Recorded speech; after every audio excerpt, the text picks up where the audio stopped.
Every night in the year, 4 of us sat in the small parlour of the George at Devon, the undertaker and the landlord, and Fettes and myself.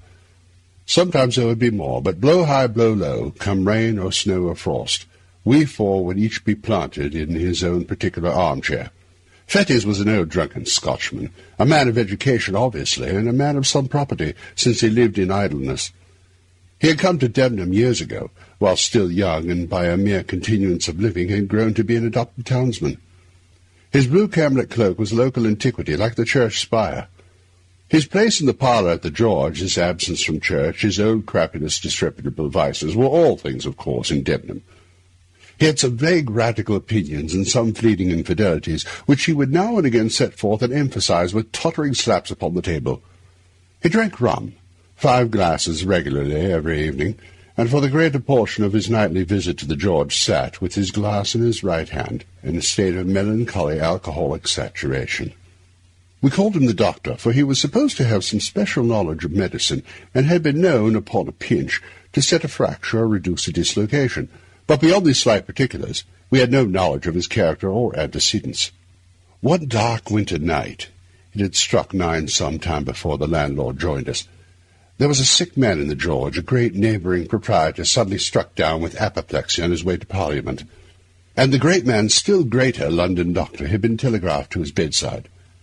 It was the first time that such a thing had happened in Devon, for the railway was but newly open. We were all proportionally moved by the occurrence. "He's come," said the landlord, after he filled and lighted his pipe. "He?" said I. "Who? Not the doctor?"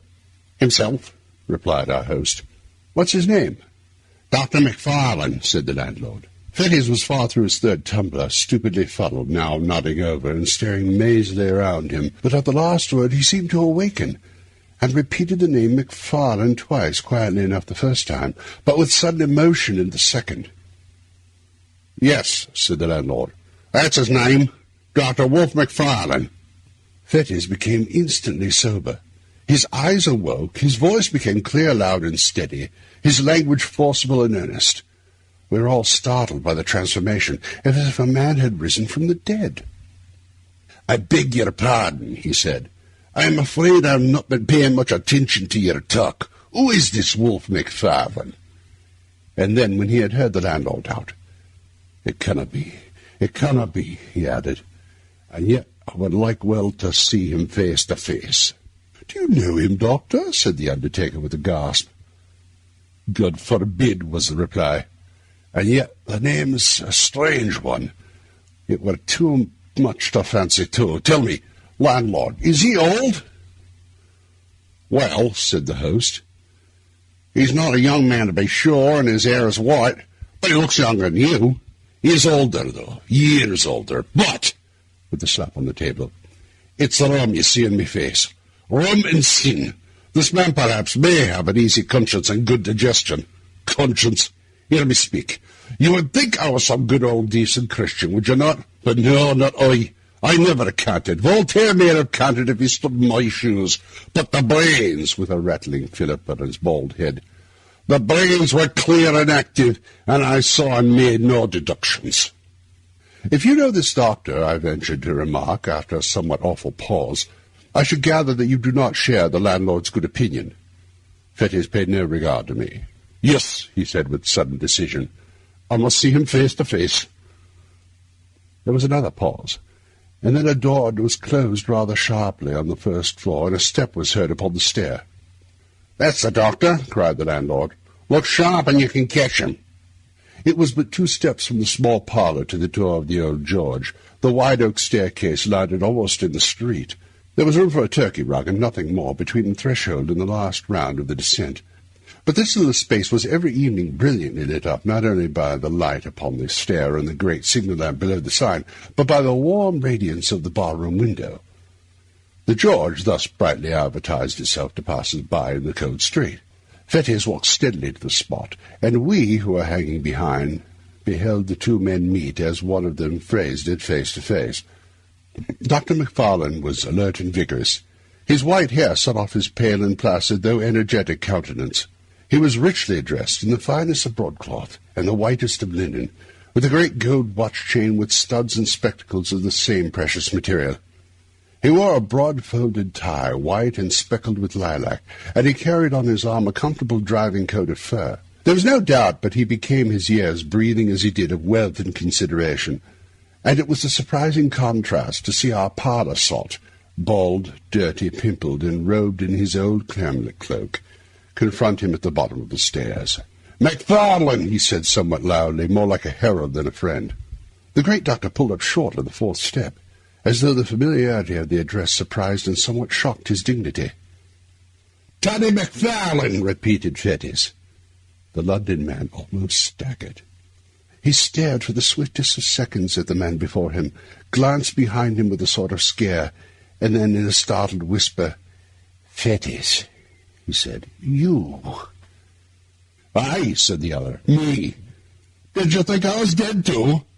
We're not so easily shut out of our acquaintance." "Hush, hush," claimed the doctor. "Hush, hush. This meeting is so unexpected.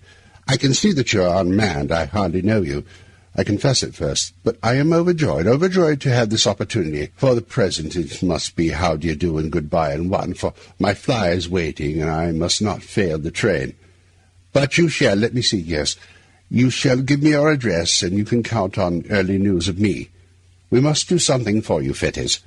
I fear you are out at elbows, but we must see to that for Auld Lang Syne, as once we sang at suppers." "Money!" cried Fettes. "Money from you? The money I had from you is lying where I cast it in the rain." Dr. McFarlane had talked himself into some measure of superiority and confidence, but the uncommon energy of his refusal cast him back into his first confusion. A horrible, ugly look came and went across his most venerable countenance. "My dear fellow," he said, "be it as you please. My last thought is to offend you. I would intrude no more. I will leave you my address, however." "I do not wish it. I do not wish to know the roof that shelters you," interrupted the other. "I heard your name. I feared it might be you. I wish to know if after all there were a God. I know now that there is none. Begone!" He stood in the middle of the rug between the stair and doorway, and the great London physician, in order to escape, would be forced to step to one side. It was plain that he hesitated before he thought of this humiliation. White as he was, there was a dangerous glitter in his spectacles, and while he still paused uncertain, he became aware that the driver of his fly was peering in from the street at this unusual scene, and caught a glimpse at the same time of our little body from the parlour, huddled by the corner of the bar. The presence of so many witnesses decried him at once to flee. He crouched together, brushing on the wainscot, and made a dart like a serpent, striking for the door. But his tribulation was not yet entirely at an end, for even as he was passing, Fettes clutched him by the arm, and these words came in a whisper, and yet painfully distinct. "Have you seen it again?" The great, rich London doctor cried out with a sharp, throttling cry. He dashed his questioner across the open space, and, with his hands over his head, fled out the door like a detected thief. Before it occurred to one of us to make a movement, the fly was already rattling toward the station. The scene was over like a dream, but the dream had left proofs and traces of its passage. The next day the servant found the fine gold spectacles broken on the threshold, and that very night we were standing breathless by the bar-room window, and Fettes at our side, sober, pale, and resolute in look. "God protect us, Mr. Fettes," said the landlord, coming first into possession of his customary senses. "What in the universe is all this? These are strange things you've been saying." Fettes turned toward us. He looked us each in succession in the face. "See if you can hold your tongue," said he. "That man McFarlane is not safe to cross. Those who have done so already have repented it too late." And then, without so much as finishing his third glass, far less waiting for the other two, he bade us good-bye and went forth under the lamp of the hotel into the black night. We three turned to our places in the parlour, with the big red fire and 4 clear candles, and as we recapitulated what had passed, the first chill of our surprise soon changed into glow of curiosity. We sat late. It was the latest session I have known in the Old George. Each man before we parted had his theory that he was bound to prove, and none of us had any nearer business in this world than to track out the past of our condemned companion, and surprise the secret that he shared with the great London doctor. It was no great boast, but I believe I had a better hand at worming out the story than either of my fellows at the George, and perhaps there is now no other man alive who could narrate to you the following foul and unnatural events. In his young days Fettes studied medicine in the schools of Edinburgh. He had a talent of a kind, the talent that picks up swiftly what it hears and readily retails it for his own. He worked little at home, but he was civil, attentive, and intelligent in the presence of his masters. They soon picked him out as a lad who listened closely and remembered well. Nay, strange as it seemed to me when I first heard it, he was in those days well-favoured and pleased by his exterior. There was at that period a certain extramural teacher of anatomy, whom I shall designate by the letter K. His name was subsequently too well known. The man who bore it skulked through the streets of Edinburgh in disguise, while the mob that applauded at the execution of Burke had called loudly for the blood of his employer. But Mr. K was then at the top of his vogue, and he enjoyed a popularity due partly to his own talent and address, partly to the incapacity of his rival, the university professor. The students at least swore by his name, and Fettes believed himself, and was believed by others, to have laid the foundations of success when he acquired the favour of this meteorically famous man. Mr. K was a bon vivant as well as an accomplished teacher. He liked a sly allusion no less than a careful preparation. In both capacities Fettes enjoyed and deserved his notice, and by the second year of his attendance he held the half-regular position of second demonstrator or sub-assistant in his class. In this capacity charge of the theatre and lecture-room devolved in particular upon his shoulders. He had to answer for the cleanliness of the premises and the conduct of the other students, and it was a part of his duty to supply, receive, and divide the various subjects. It was with a view to this last, at that time very delicate affair, that he was lodged by Mr. K in the same wind, and at last in the same building with the dissecting rooms. Here, after a night of turbulent pleasures, his hands still tottering, his sight still misty and confused, he would be called out of bed in the black hours before winter dawn by the unclean and desperate interlopers who supplied the table. He would open the door to these men, since infamous throughout the land. He would help them with their tragic burden, pay them their sordid price, and remain alone when they were gone with the unfriendly relics of humanity. From such a scene he would return to snatch another hour or two of slumber, to repair the abuse of the night, and refresh himself for the labours of the day. Few lads could have been more insensible to the impressions of the life thus passed among the ensigns of mortality. His mind was closed against all general considerations. He was incapable of interest to the fate and fortunes of another, the slaves of his own desires and low ambitions. Cold, light, and selfish in the last resort, he had that modicum of prudence, miscalculated morality, which keeps a man from inconvenient drunkenness or punishable theft. He coveted, besides, a measure of consideration from his masters and his fellow pupils, and he had no desire to fail conspicuously in the external parts of life. Thus he made it his pleasure to gain some distinction in his studies, and day after day rendered unimpeachable eye service to his employer, Mr. K. For his day of work he indemnified himself by nights, by roaring, blackguardly enjoyment, and when that balance had been struck, the organ that he called his conscience declared itself content. The supply of subjects was a continual trouble to him as well as to his master. In that large and busy class, the raw materials of the anatomist kept perpetually running out, and the business thus rendered necessary was not only unpleasant in itself, but threatened dangerous consequences to all who were concerned. It was the policy of Mr. K to ask no questions in his dealings with the trade. "They bring a body, and we pay the price," he used to say, dwelling on the alliteration quid pro quo. And again, and somewhat profanely, "Ask no questions," he would tell his students, "for conscience' sake."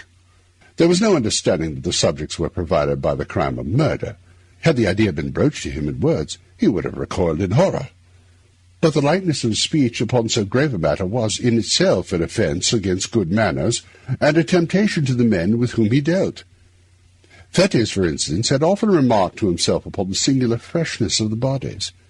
He had been struck again and again by the hang-dog, abominable looks of the ruffians who came to him before the dawn, and putting things together clearly in his private thoughts, he perhaps attributed a meaning too immoral and too categorical to the unguarded counsels of his master.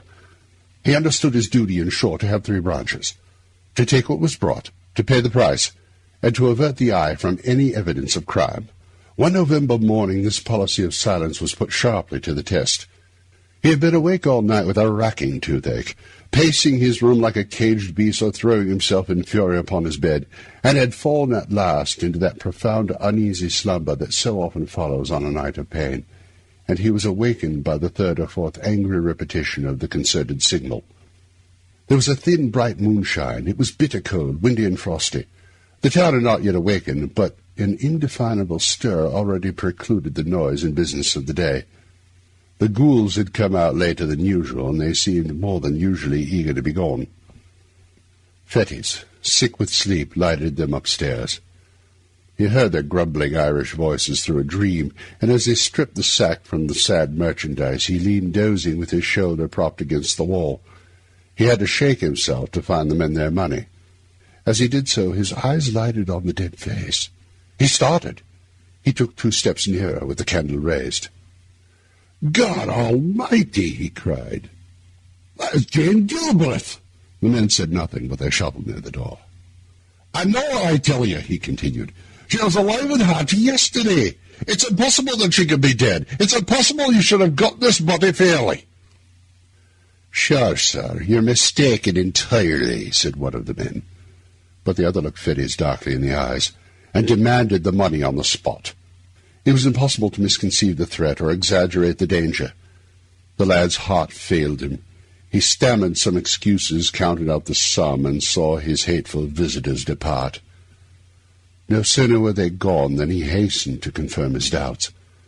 By a dozen unquestionable marks, he identified the girl he had jested with the day before. He saw with horror marks upon the body that might well betoken violence. A panic seized him, and he took refuge in his room. There he reflected in length over the discovery that he had made, considered soberly the bearing of Mr. K's instructions, and the danger to himself of interference in so serious a business, and at last, in some perplexity, determined to wait for the advice of his immediate superior, the class assistant. This was a young doctor, Wolfe McFarlane, a high favourite among all the reckless students, clever, dissipated, and unscrupulous to the last degree. He had travelled and studied abroad. His manners were agreeable and a little forward. He was an authority on the stage, skilful on the ice or the links with skate or golf club. He dressed with nice audacity, and to put a finishing touch upon his glory, he kept a gig and a strong trotting horse. With Fettes he was on terms of intimacy. Indeed, their relative positions called for some community of life, and when subjects were scarce, the pair would drive far into the country in McFarlane's gig, visit and desecrate some lonely graveyard, and return before dawn with the booty to the door of the dissecting room. On that particular morning, McFarlane arrived somewhat earlier than his wont.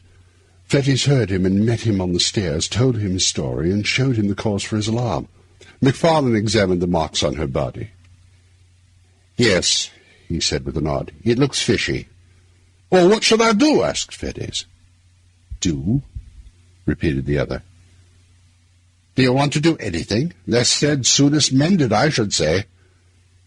"Someone else might recognize her," objected Fettes. "She's as well known as the Castle Rock." "We'll hope not," said McFarlane. "And if anybody does, well, you didn't, don't you see, and there's an end. The fact is, this has been going on too long. Stir up the mud, and you'll get Kay into the most unholy trouble. You'll be in the shocking box yourself. So will I, if you come to that. I should like to know how any one of us would look, or what the devil we would have to say for ourselves in any Christian witness box. For me, you know, there's one thing certain, that, practically speaking, all of our subjects have been murdered." "McFarlane!" cried Fettes. "Come now," sneered the other, "as if you hadn't suspected it yourself."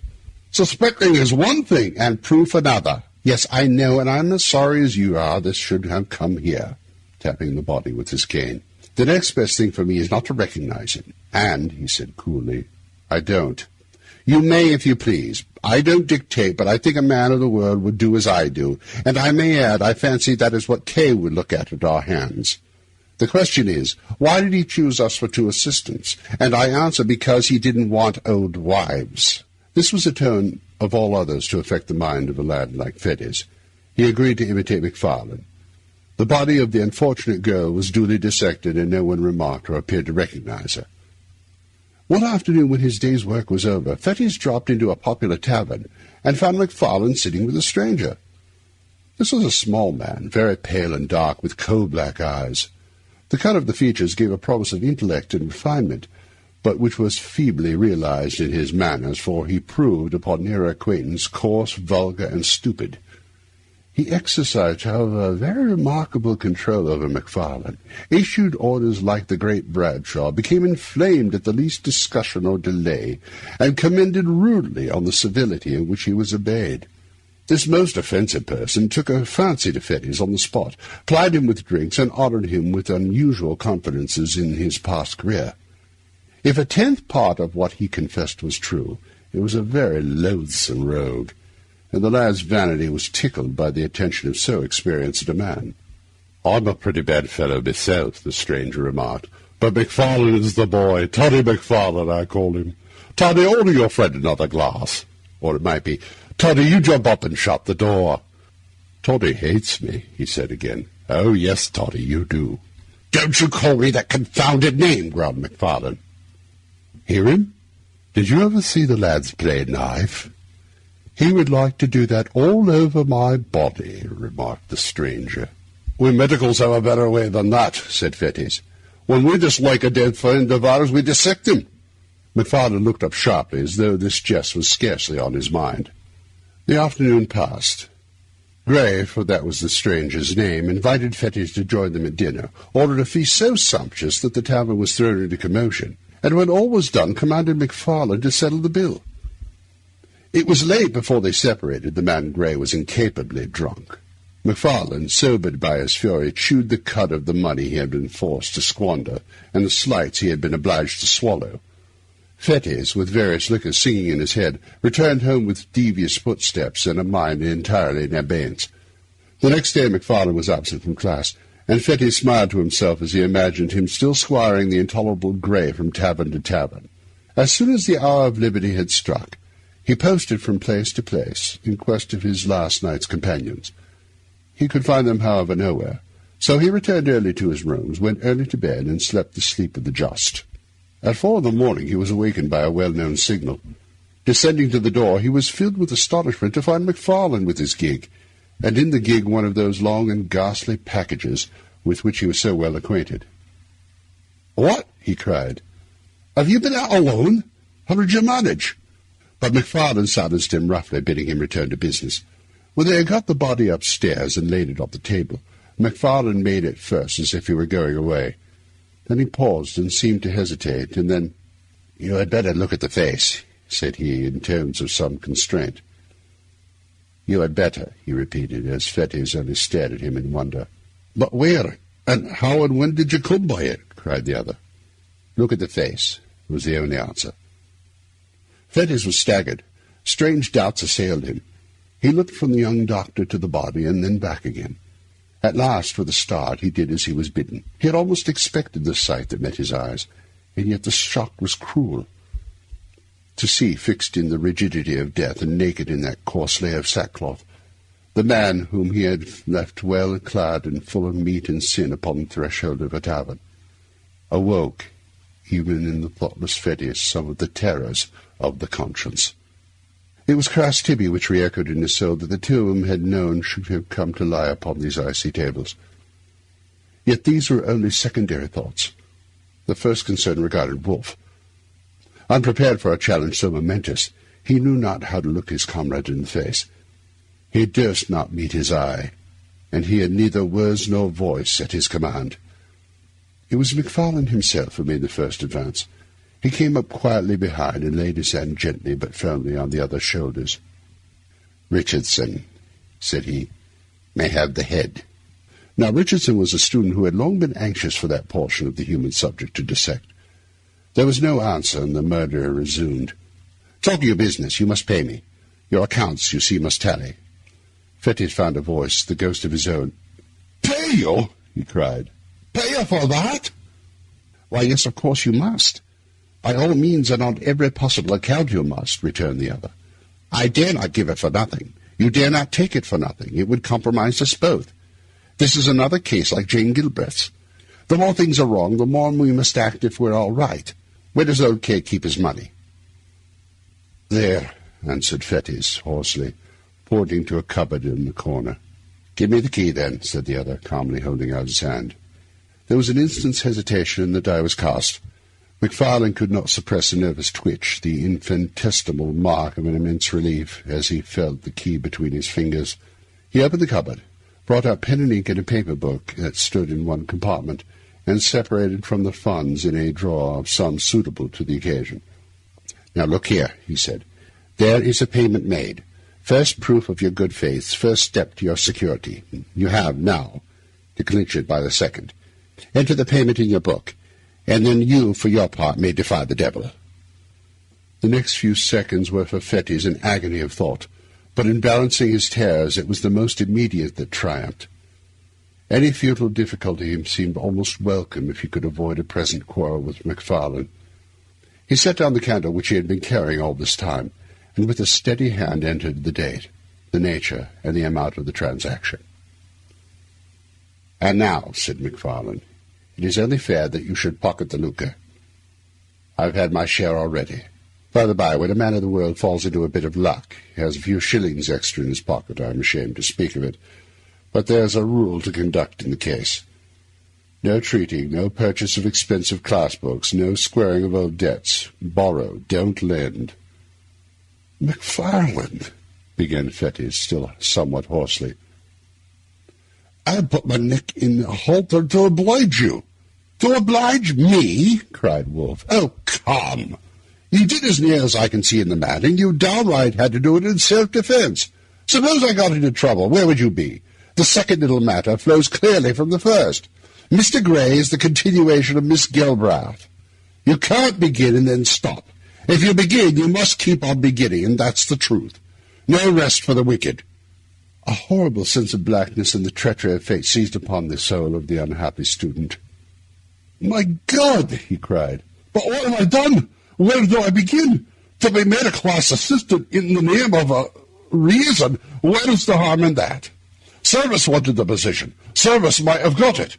Would he have been where I am now?" "My dear fellow," said McFarlane, "what a boy you are.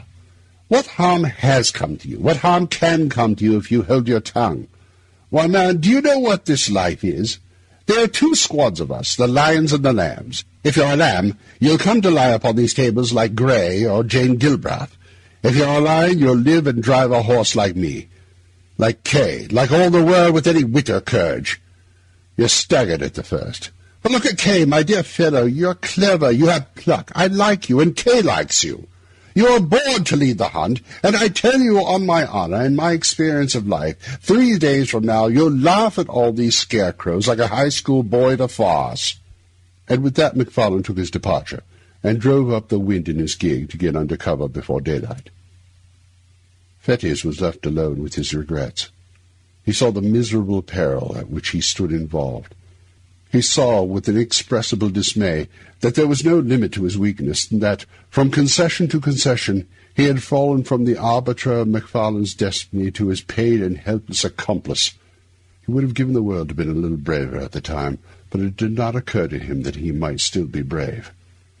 The secret of Jane Gilbrath and the cursed entry in the day-book closed his mouth. Hours passed. The class began to arrive. The members of the unhappy Grey were dealt out to one and to another, and received without remark. Richardson was made happy with the head, and before the hour of freedom rang, Fettes trembled with exultation to perceive how far they had already gone towards safety. For 2 days he continued to watch, with increasing joy, the dreadful process of disguise. On the 3rd day McFarlane made his appearance.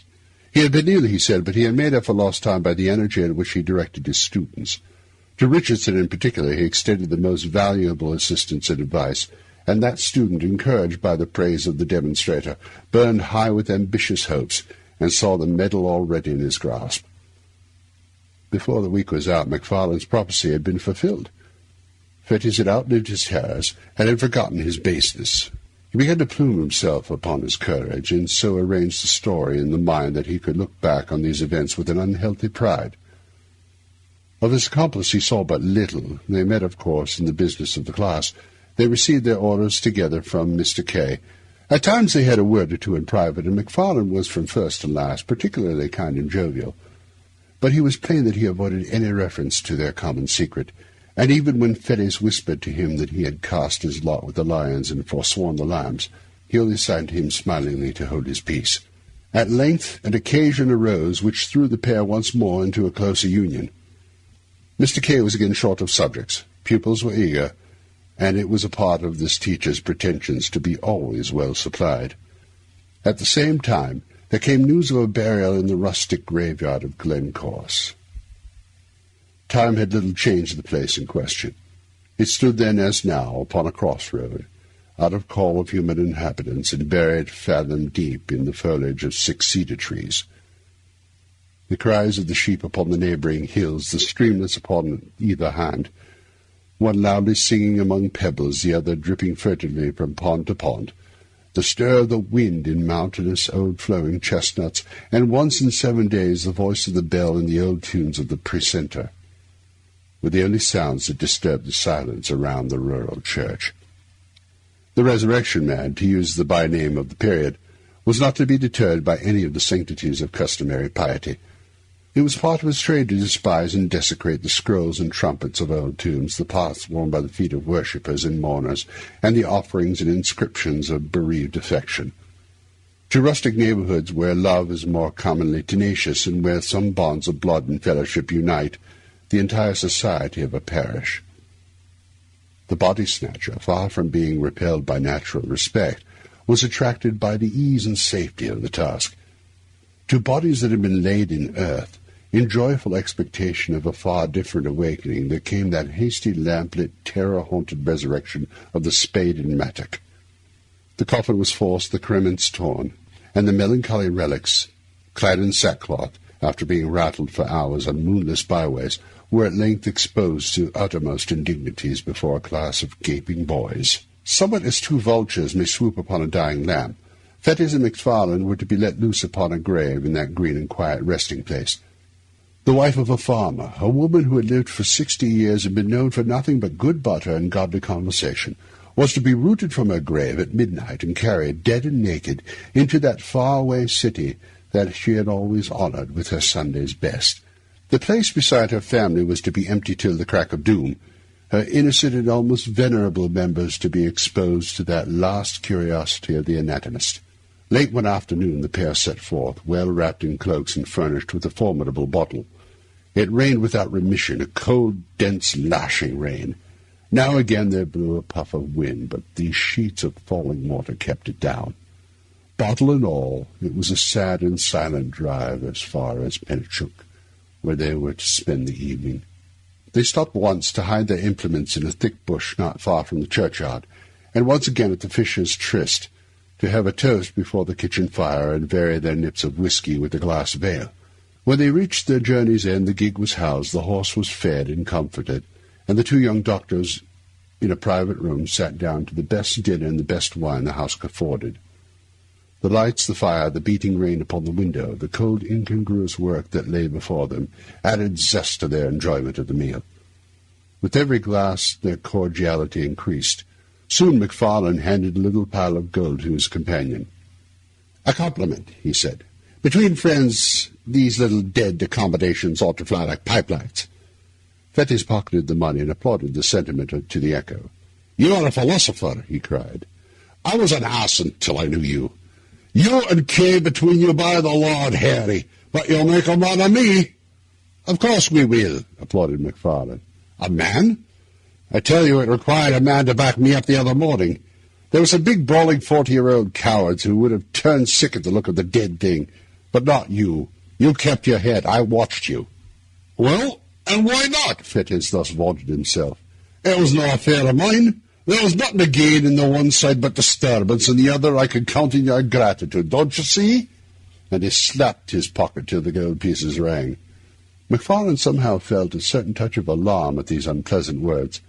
He may have regretted that he had taught his young companion so successfully, but he had no time to interfere, for the other noisily continued his boastful strain. "A great thing is not to be afraid.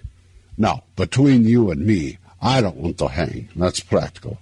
But for all cant, McFarlane, I was born with contempt. Hell, God, devil, right, wrong, sin, crime, and all the old gallery of curiosities.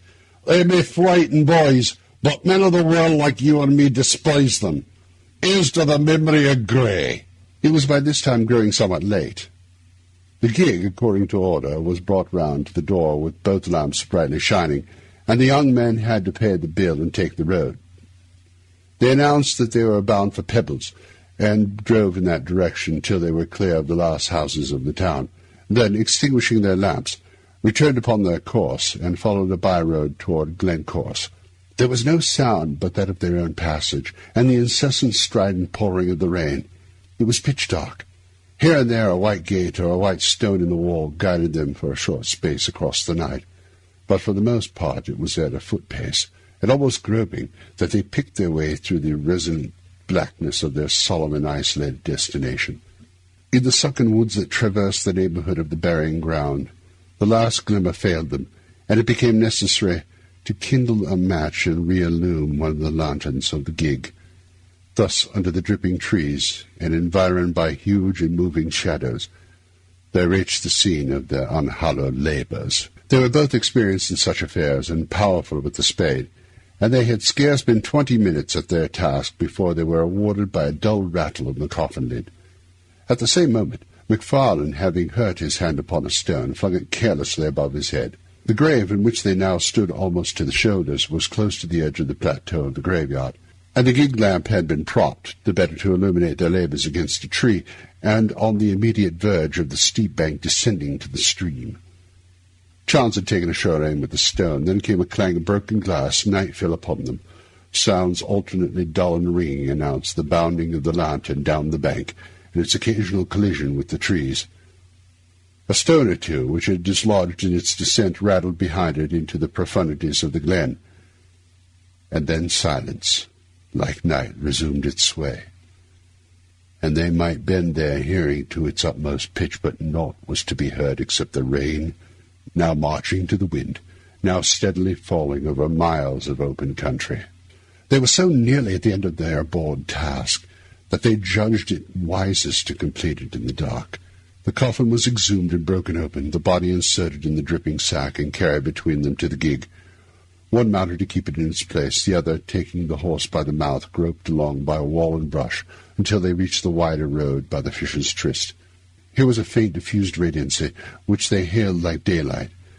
By that they pushed the horse to a good pace and began to rattle along merrily in the direction of the town. They had both been wetted to the skin during their operations, and now as the gig jumped among the steep ruts, the thing that stood propped between them fell now upon one and now upon the other. At every repetition of the horrid contact, each instinctively repelled it with the greater haste, and the process, natural though it was, began to tell upon the nerves of the companions. McFarlane made some ill-favoured jest about the farmer's wife, but it came hollowly from his lips and was allowed to drop in silence. Still their unnatural burden bumped from side to side, and now the head would be laid as if in confidence upon their shoulders, and now the drenching sackcloth would flap icily about their faces. A creeping chill began to possess the soul of Fettes. He peered at the bundle, and it seemed somehow larger than at first. All over the countryside, and from every degree of distance, the farm dogs accompanied their passage with tragic ulations, and it grew and grew upon his mind that some unnatural miracle had been accomplished, that some nameless change had befallen the dead body, and that it was in fear of their unholy burden that the dogs were howling. "For God's sake," said he, making a great effort to arrive at speech, "for God's sake, let's have a light!" Seemingly McFarlane was affected in the same direction, for, though he made no reply, he stopped the horse, passed the reins to his companion, got down, and proceeded to kindle the remaining lamp. They had by that time got no further than the crossroad down to Auchenay. The rain still poured as though the deluge was returning, and it was no easy matter to make a light in such a world of wet and darkness. When at last the flickering blue flame had been transferred to the wick and began to expand and clarify, and shed a wide circle of misty brightness around the gig, it became possible for the two young men to see each other, and the thing that they had along with them. The rain had moulded the rough sacking into the outlines of the body underneath. The head was distinct from the trunk, the shoulders plainly modelled.